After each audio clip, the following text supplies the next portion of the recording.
I never meant to fall for the person I was trying to escape. That's the part nobody would believe if I told them. 3 months of silence between us. 3 months of pretending his laugh didn't still live somewhere under my ribs. And I thought the solution was simple. Pack my boxes, sign a new lease, disappear down the hall of some building where he wasn't the first thing I heard every morning. I told him on a Tuesday. I remember because the light through the kitchen window was the color of weak tea, and he was holding a coffee mug he never finished. And when I said the words "I'm moving out," something in his face broke open in a way I had never seen before. He didn't yell. He didn't ask why. He just stood there, between me and the door, like his whole body had decided something his mouth hadn't caught up to yet. I asked him to move. He didn't. And that's when I understood. The thing I was running from was never the apartment. But what happened next changed my life forever. The lease renewal notice had been sitting on the counter for 6 days before Eli Vasquez finally looked at it straight on. 6 days of walking past it on his way to the coffee maker. 6 days of sliding it under a stack of mail like it might lose its power if he couldn't see the paper. 6 days of telling himself he had time. He didn't have time. The notice wanted an answer by the end of the month, and the end of the month was Thursday.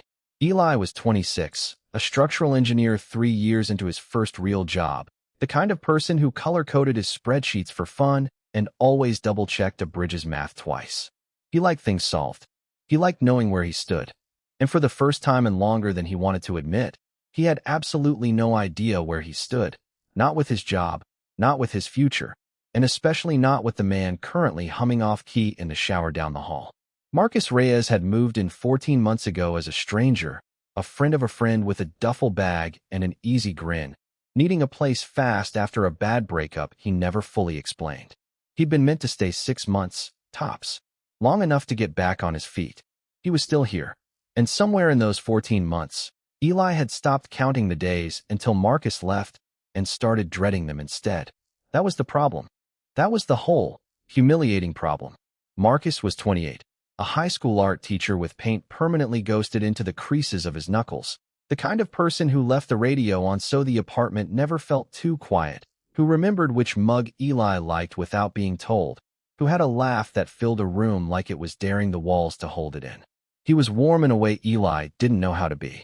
He touched people when he talked, a hand on a shoulder, a nudge of an elbow, casual, easy, meaning nothing. Except it hadn't felt like nothing. Not for a long time. Eli set his coffee down harder than he meant to. The mug clacked against the counter. He'd made a decision last week, lying awake at 2 in the morning listening to Marcus laugh at something on his phone through the thin wall between their rooms. He couldn't keep doing this. Waking up hopeful and going to bed disappointed, orbiting a person who would never look at him the way Eli looked at him when he thought no one could see.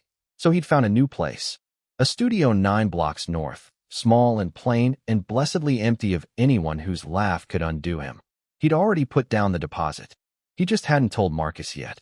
The shower shut off. A few minutes later, Marcus wandered into the kitchen in sweatpants and a faded t-shirt, hair damp, looking like he always looked in the mornings. Unfairly good for someone doing absolutely nothing to earn it. "You're up early," Marcus said, reaching past Eli for the coffee pot. Close enough that Eli caught the smell of the same soap he'd smelled 100 mornings before and still hadn't gotten used to. "Big meeting?" Something like that. Eli's fingers found the edge of the lease notice, still sitting under the mail. He should say it now. Rip it off fast, like a bandage. "Marcus." Marcus turned, mug in hand, eyebrows lifting at something in Eli's tone. The words sat in Eli's throat, heavier than they had any right to be for something so simple. "I found an apartment. I'm moving out." 6 words. He'd said harder things to structural review boards. "Nothing," Eli said. "I'll tell you tonight." Marcus studied him a second too long. That particular way he had of looking at Eli like he was trying to read something written in very small print, then let it go with a shrug and a smile that didn't quite reach his eyes. "Tonight, then," he said.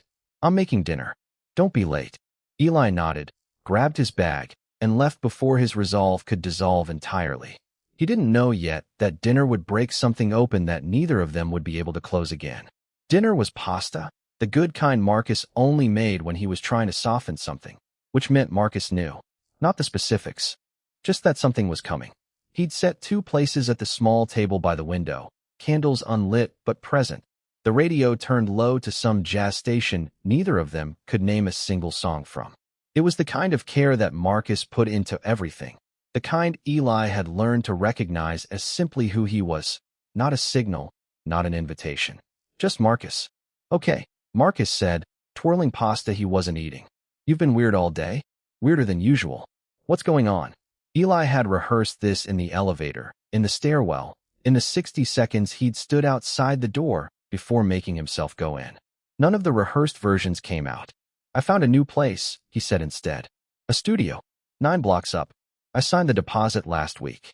The fork stopped moving. You're moving out, Marcus said. Not a question. The lease is up at the end of the month anyway. It made sense to. It made sense. Marcus set the fork down with a small, deliberate click. 14 months, and it made sense. Marcus. No. Marcus laughed, but it wasn't his laugh, not the real one.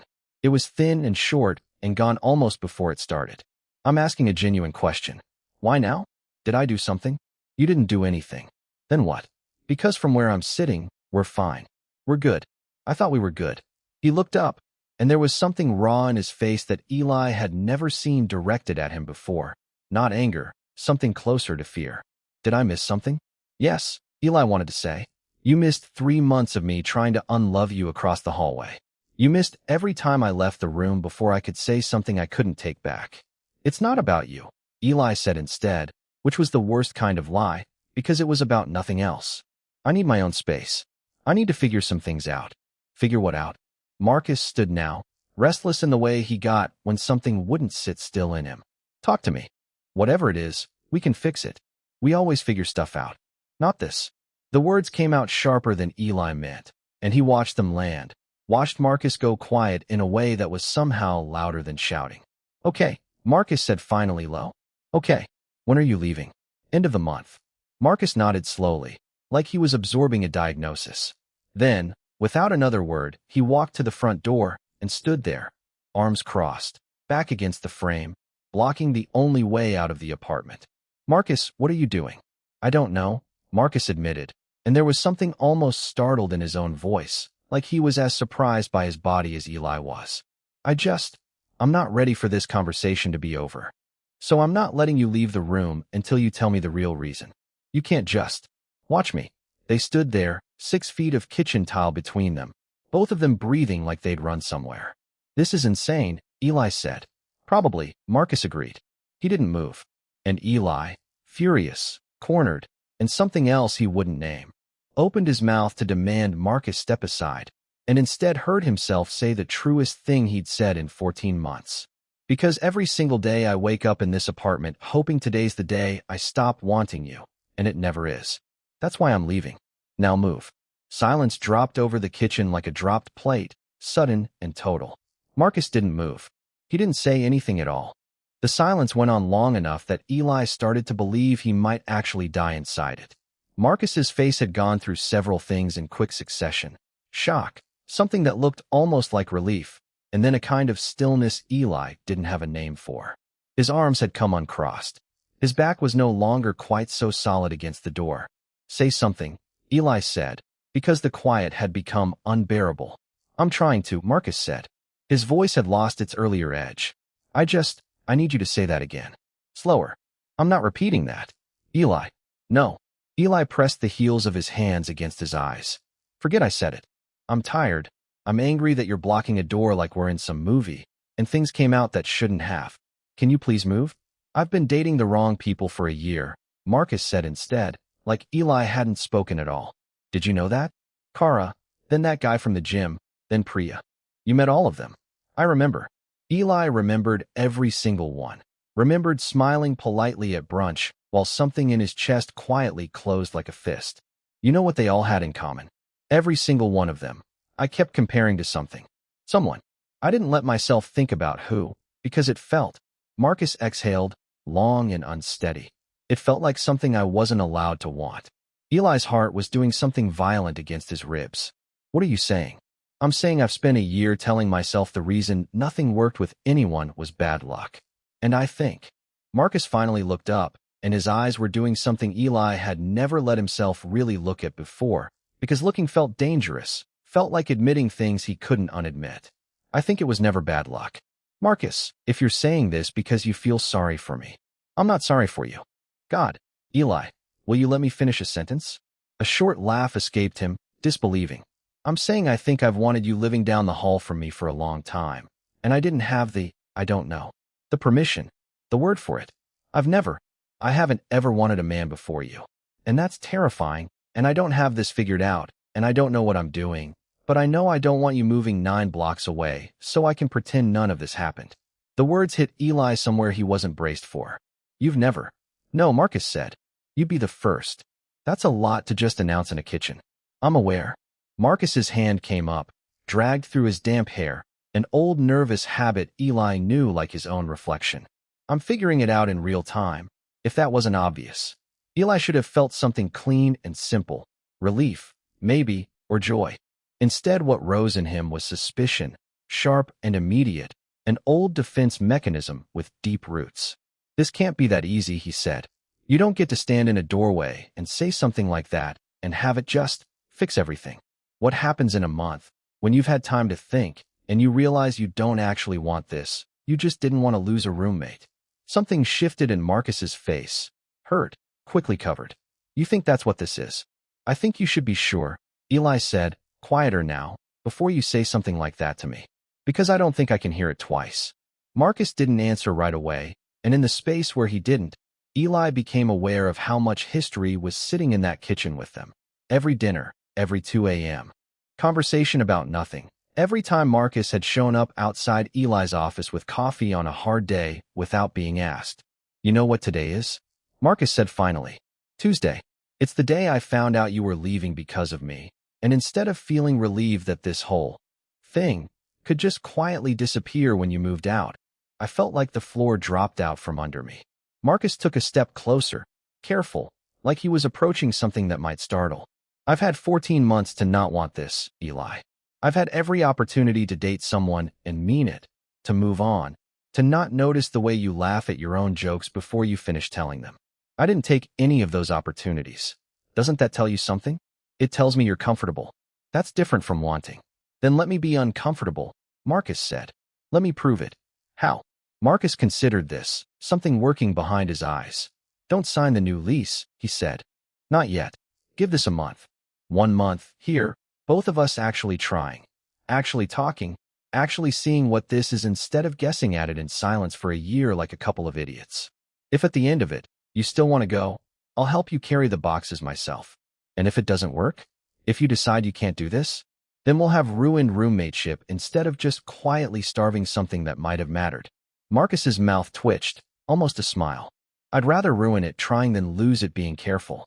It was, Eli thought, an infuriatingly Marcus thing to say.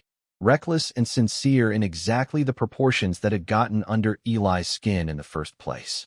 I have a deposit down on that studio, Eli said, which wasn't a no. I'll pay half if it doesn't work out. That's not the point. I know. Marcus finally crossed the last of the distance between them, close enough now that Eli had to tilt his head up slightly. Close enough to see the small paint smudge still ghosted along Marcus's jaw from a lesson plan he'd graded that afternoon. The point is I'm asking you to stay. Not because I'm scared of losing a roommate. Because I think I'm already halfway in love with you, and I would like the chance to find out the other half before you disappear 9 blocks away, and I have to watch it happen from a distance. The kitchen had gone very quiet. The pasta had gone cold between them, forgotten. That's the most terrifying thing anyone's ever said to me, Eli said. Is that a yes? Eli looked at him for a long moment, at the man who'd stood in a doorway rather than let him walk away, who'd said the unsayable thing first, who was still visibly frightened and hadn't backed down anyway. 1 month, Eli said. But if you're doing this because you're scared of an empty apartment, I will find out, and I will move to Antarctica. Marcus laughed, the real laugh, the one that filled the room, and something in Eli's chest that had been clenched for 14 months finally, carefully, began to loosen. Deal, Marcus said. Neither of them moved to shake on it. It didn't feel like that kind of agreement. The trouble with 1 month, Eli would learn, was that it didn't behave like 30 separate days. It behaved like a held breath. The first week was almost unbearable in its carefulness. They orbited each other with the exaggerated politeness of 2 people terrified of breaking something new. Marcus knocking on Eli's door before entering rooms he used to walk into freely. Eli finding excuses to linger in the kitchen a little longer than necessary. Neither of them mentioned the kitchen conversation directly. It sat between them instead, unspoken and enormous, like furniture too large for the room. It was Marcus who broke the careful silence, for days in, appearing in the doorway of Eli's room with 2 mugs of tea and the specific expression of someone who'd rehearsed something and was going to say it before he lost his nerve. "This is ridiculous," he said. "We're being so careful, we're basically strangers again. That defeats the point. What do you propose? That we go back to being us. Just us, with the truth sitting on the table now instead of hidden under it." He held out one of the mugs. Starting with, "I've wanted to do this for a week and been too chicken." He sat down on the edge of Eli's bed, close, and for a long moment neither of them said anything at all. Then Marcus reached over and laced his fingers loosely through Eli's. Not urgent, not a grand gesture, just a hand finding another hand like it had always belonged there. "Okay," Marcus asked, quiet. "Okay," Eli said, and felt something in his chest unclench that had been locked for over a year. After that, things changed shape without becoming easy. They talked, really talked, the kind of conversations Eli had been too afraid to start before, worried that honesty would collapse the fragile arrangement they had.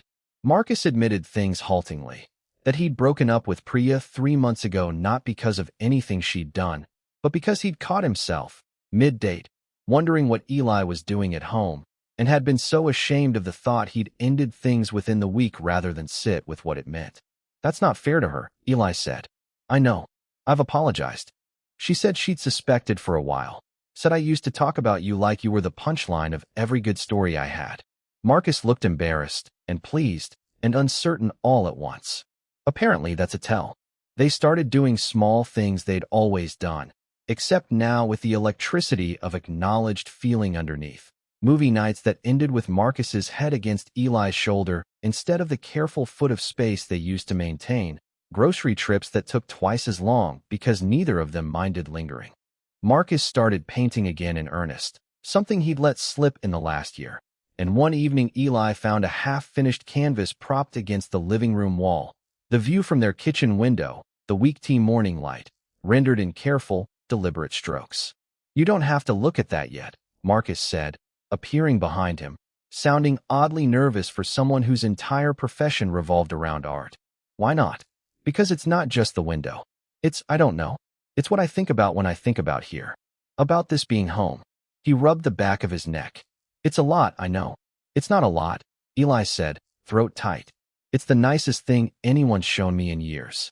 They didn't kiss that night, or the next. Eli had half expected the month to accelerate into something physical and consuming, the way movies suggested these things went, but instead it unfolded slower, more careful. Marcus was navigating something entirely new to himself, and Eli refused to let this become one more thing Marcus rushed into out of fear of disappointing someone. But there were moments, Marcus's hand resting a beat too long at the small of Eli's back, reaching past him for a plate, the two of them standing shoulder to shoulder at the sink longer than doing dishes required, a silence over morning coffee that had stopped being awkward and started being something closer to comfortable anticipation. 2.5 weeks in, lying on the couch with Marcus's socked feet in his lap and some documentary neither of them was watching playing in the background, Eli allowed himself, for the first time, to believe this might actually be real. That was, of course, exactly when it started to go wrong. The trouble arrived on a Friday, in the shape of a name Eli hadn't heard in 14 months, Daniel, Marcus's ex. The bad breakup that had sent him packing a duffel bag and landing on Eli's doorstep in the first place. A relationship Marcus had always deflected questions about with a tight smile and a change of subject. Eli was home early from work when Marcus's phone lit up on the counter, screen visible, a message preview that read, "Been thinking about you a lot lately. Can we talk? I miss you." Eli didn't mean to see it. He also didn't look away fast enough to unknow it. When Marcus came home that evening, something in his face was distracted in a way Eli recognized immediately, because he'd spent 14 months learning every version of Marcus's expressions. "Everything okay?" Eli asked, testing. "Yeah, fine. Long day." Marcus dropped his bag, didn't quite meet Eli's eyes. Eli let it go once.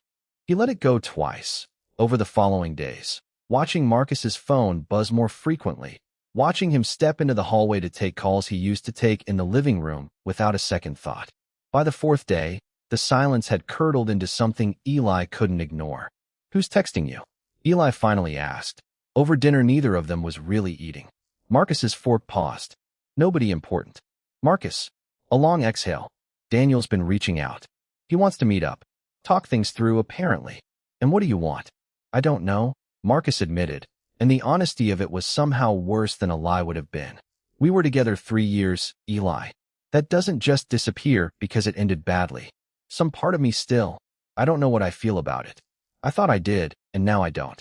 Every old fear Eli had spent 2.5 weeks trying to dismantle came roaring back at once. This can't be that easy. You don't get to stand in a doorway and have it just fix everything. So this, us, was what exactly? Something to fill the space while you figured out if you still wanted him? That's not what I said. It's what it sounds like. I have 3 years of history with someone, and 2.5 weeks of something new and terrifying with you. And you're asking me to just pretend the 3 years don't exist? That's not fair. "No," Eli said, standing, voice tight. "What's not fair is standing in a doorway telling me you'd rather ruin this trying than lose it being careful, and then 2 weeks later telling me you don't know what you feel the second your ex texts you. I'm being honest with you. Isn't that what you wanted? I could have hidden this, and you never would have known. Maybe I wish you had, if this is what honesty gets me." The words landed wrong, uglier than Eli meant them, and he watched Marcus flinch like he'd been struck. "You don't mean that," Marcus said quietly. "I don't know what I mean right now." Eli grabbed his jacket off the back of the chair, hands unsteady. "I need to not be in this apartment." "Eli." But Eli was already at the door, and this time, nobody stood in his way to stop him. Eli walked until his feet ached and the city had gone from evening blue to full dark, replaying the conversation on a loop that only got worse with repetition. He ended up, without quite deciding to, at his sister Renata's apartment, sitting at her kitchen table while she made tea neither of them would finish, the way their mother used to when something needed talking through. "So you fell for your roommate," Renata said, not unkindly, "and now his ex is texting him. And you're upset because I told him I could hear something like that once, but not twice. And I think this is going to be twice. Has he actually chosen the ex? Has he told you it's over?" "No, but..." "Eli." Renata set the mugs down and sat across from him, arms crossed, the particular expression she'd worn since childhood when she was about to say something he didn't want to hear. "You've spent your whole life waiting for the moment someone proves they were never serious about you, so you can say you knew it all along and protect yourself from the fall. I love you, but you do this every time something good starts to actually work. That's not fair. Isn't it, though?" She said it gently. "You told me about the doorway, about the month, about the painting of your kitchen window. That doesn't sound like someone who doesn't know what he wants. That sounds like someone who's scared, same as you, and got an unexpected text at the worst possible moment. You walked out before you even asked him what he was going to do about it." Eli didn't answer because there wasn't a comfortable answer to give. "What if it's true, though?" he said finally, quieter. "What if some part of him still wants Daniel, and this whole month was just a rebound, dressed up in something nicer? Then you'll know that, because you'll ask him, and you'll watch what he actually does, not what you're afraid he'll do." Renata reached over, squeezed his hand. "You don't get to decide the ending by running from the middle." Eli stayed the night on her couch, and it was nearly 1 in the morning when his phone buzzed. A text from Marcus, the 5th in an hour, the others unread out of stubbornness he was already regretting. "I told Daniel no. I told him 3 years ago I was scared of things about myself I wasn't ready to look at, and that's why it ended, and that whatever I feel remembering that isn't the same as wanting it back. I should have told you that instead of standing there like an idiot while you walked out. I'm not going anywhere, Eli. I just needed a minute to say it right instead of badly. Please come home so I can say it to your face." Eli read it 4 times. Then he got up off his sister's couch, grabbed his jacket, and went to find a cab. It was almost 2 in the morning when Eli let himself back into the apartment, and Marcus was awake, sitting on the couch in the dark like he'd been there for hours, the little painting of the kitchen window propped against the coffee table in front of him. "You came back," Marcus said, standing too fast, like his body couldn't decide between relief and bracing for more bad news. "I read your text. I meant it. Every word." Marcus's hands were doing something anxious, twisting together. I called Daniel back an hour ago and told him not to text me again. I should have done that the second his first message came in, instead of sitting with it and being weird and cagey about it, because I was scared of what it meant that some part of me still felt something when I saw his name. But feeling something for a memory isn't the same as wanting the person back, and I figured that out about 4 hours after you walked out, which is embarrassingly slow, and I'm sorry. You don't have to apologize for being confused. You had every right to sit with something complicated. I had every right to sit with it. I didn't have the right to leave you standing there wondering if this whole month meant anything to me while I did. Marcus took a step closer. It meant everything. It still does. I don't want Daniel. I haven't wanted Daniel in a long time. I think I just wanted to feel like the person I used to be with him, someone who didn't have to think this hard about who he loved. But that person also wasn't happy. Not really. Not the way I've been happy the last few weeks with you. Painting kitchen windows at midnight and panicking about how much I like watching you do the crossword badly. I'm good at the crossword. You are catastrophic at the crossword, and I adore watching you fail at it. A small, unsteady laugh escaped him. I don't want easy and familiar.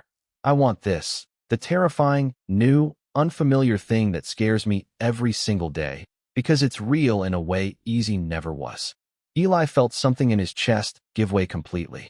I shouldn't have said what I said. About wishing you'd hidden it. You were scared. I get it. You've been scared since the day you told me you were moving out, instead of just telling me how you felt. Marcus reached out, tentative, and brushed his knuckles against the back of Eli's hand. I'd like it if we stopped being scared at the same time, instead of taking turns. That sounds statistically unlikely. Probably, Marcus agreed. But I'd like to try. The space between them had closed to almost nothing. Eli could see, in the low light from the street lamp outside the window, every small, uncertain thing moving across Marcus's face. Hope, fear, something steadier underneath both. Marcus, Eli said, "Can I kiss you?" I was starting to think you'd never ask. It wasn't dramatic or cinematic the way Eli had imagined 100 times in the dark of his own room, wondering what this exact moment might feel like. It was quiet and a little clumsy and entirely real.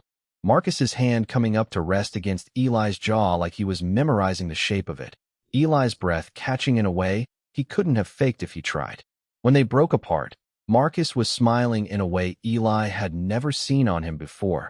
Something unguarded, something that looked like relief given a body.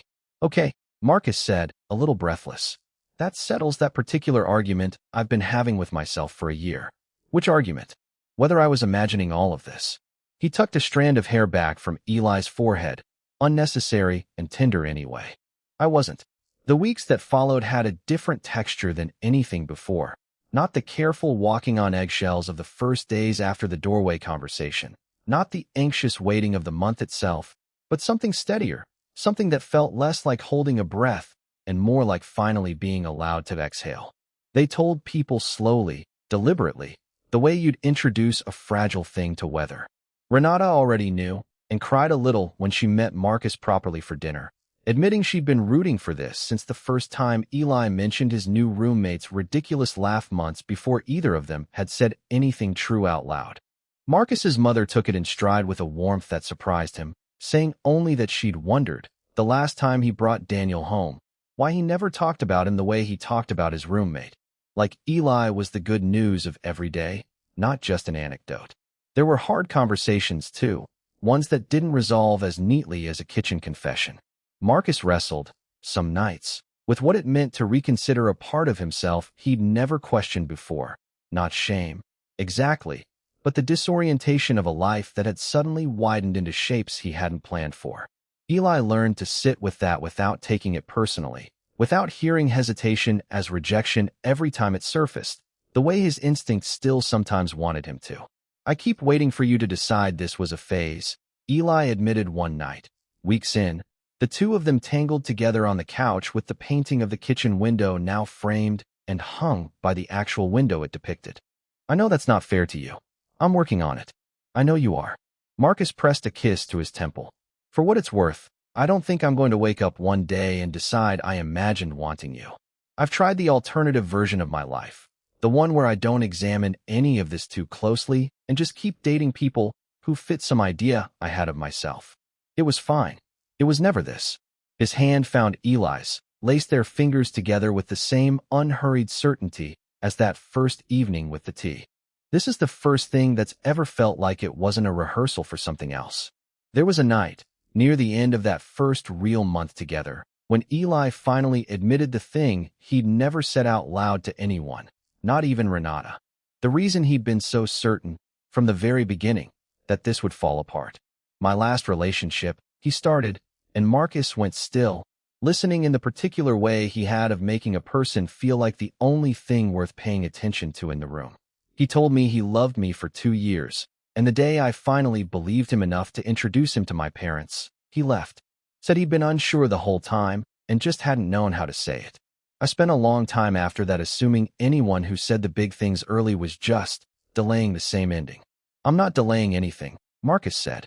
I'm not going anywhere, Eli. Not out that door, not down the hall, not anywhere you can't find me in about 11 seconds. I know that now. Do you, though? Really? Eli considered the question honestly, the way he considered load calculations and structural stress points, carefully, without letting himself round up to the comfortable answer. Getting there, he said.